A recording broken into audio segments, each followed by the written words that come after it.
so many online scams tricking you into giving them money or gaining access to your computer and installing ransomware. In this video, I'm going to be talking about ransomware, what it is, and how to protect yourself from it. So stick around.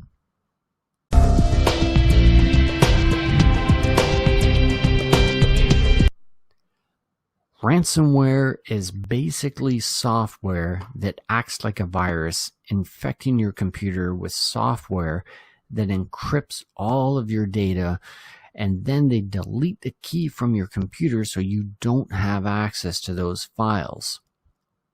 They demand money in exchange for the key so you can unencrypt your files and gain access to them again. But there's a couple of things you should consider if you're a victim of ransomware. Number one, don't give in if you can avoid it. If you give them the money, that just encourages them to keep doing it to others because they know people will pay. Number two is even if you do pay them, there's two more things to consider. A, they may not give you the key after all to encrypt after you pay. Normally they do, just to prove that the system works, and that way you'll encourage everyone else to pay because the system works. But there's a small chance they might not give you the key after all. B, they got in your system once, so who's to say they won't hit you again a bit later down the road and ask you for money again? And chances are you may not have your backups all up to date. This happens more than you know, and I've received so many calls from clients telling me they got hit more than once within a few months' time. Unfortunately, they were not backing up their data or paying me to manage it, so they were SOL, which brings me to my next point, is how to protect yourself. There's two ways to protect yourself. Number one is very simple. Backup. Just back up your data rather than dealing with getting the encryption key back from these hackers/scammers. Just restore your data from a backup. And that's it. You got everything back. But first, before recovering your data, what you're going to need to do is clean your computer of the ransomware infection. It's best to format the hard drive and do a fresh install of everything to be 100% certain that it's clean. Anyone that tells you otherwise, they've got quite a bit of confidence and nobody can make that level of guarantee. You don't know what you don't know and you can't see what you can't see. So I would say wipe it. And when you are backing up, an important note for that is if you're using a USB drive, keep it unplugged after the backup is done. And ideally, you have at least two drives that you can rotate between for the backups. I'll tell you why. Because the encryption software not only encrypts your data, but it looks for your USB drive and network drives that you're mapped to if you're on a network, and it encrypts everything. I had a client once that had two USB drives plugged into their computer, having multiple backups, thinking they were safer that way. Obviously, the computer and both hard drives got encrypted, which was her only backups. Luckily, she shut off the computer and brought it to me before it finished its damage, so we were able to get some of the files from one drive and some other files from another drive, and when putting it all together, she still only got a small percentage of her stuff back. So basically, she was still pretty SOL. Another client in a business environment, an employee clicked on a link for some resume because that's their job of reviewing resumes.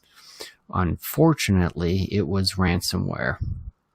But before she knew it was a problem and noticed she couldn't access certain files on her computer, other employees started complaining that they couldn't access files on the server either, which also got encrypted because she was mapped to the server. So they lost access to a lot of the files on the server, as well as on her own computer. Luckily for them, though, they had a proper backup in place, so the only thing that was lost was the last hour or so of work. The second thing you can do to protect yourself is be careful what you click. I know it's easier said than done, and although this is the hardest solution because there's no magic software or best antivirus to protect yourself from this sort of thing. If anyone claims that, they're full of it. But if you don't click on anything, nothing will get downloaded into your computer. So if you look close enough at certain type of emails, you can tell it's a scam or a bit fishy. For example, the resumes. Why would anybody send a resume zipped with a password and then email it to you telling you the password is 123, and such a basic password at that? It's obviously a scam. If you're unsure, you can reply back at a person saying, I'm sorry, it's company policy. We don't open self-extracting zip files, and they should send the resume in a Word format instead. Now, it's not just emails of resumes, though. There's other emails with links to go to websites that don't make sense. It could be ransomware, or it could be a different type of virus. You won't know, and it doesn't matter because you don't want either. Just beware of the things such as emails from banks, government, and other scary warnings and threats. They usually try to scare you into opening the email and have some sort of urgency attached to it that make you feel the need to urgently open it, and you can't wait to hear back from your IT department. It's better to wait for your IT guy to reply, and if it is the government coming down on you, you could apologize later, because how are you supposed to know it's a scam or not? But guess what? If it was the government or something important like that, they wouldn't send you an email. They would post mail or call. Phone scams are another attack where they can call you and say they need remote access in your computer.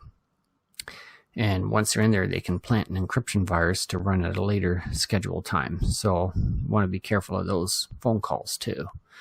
So in summary, back up your data regularly and detach the drives from the computer after the backups are done. Be careful of clicking on certain links and emails, and don't fall for any phone scams. Never let anyone in your computer remotely unless it's your IT guy who you called. And additional note to the phone scams is if you think you're calling a big brand company for tech support like HP for your HP printer, don't Google their tech support number. You're most likely going to find a scammer come up at the top of the Google results. And then you're actually calling the scammer to let them into your computer. So it's not always they call you, but you call them because you looked up the wrong number.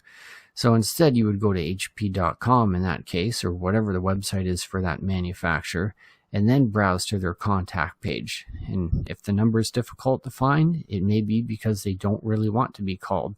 So don't Google it and get yourself into a mess calling a scammer, and it costs you more in the long run trying to deal with the damage. Call your IT person instead, and it'll be cheaper in the long run, and you won't get compromised. That's it for this video. Hope you really enjoyed it. If you did, please give it a thumbs up, subscribe if you haven't already, and let me know what other kind of videos you guys want to see. Alright, thanks a lot, and talk to you later. Bye for now.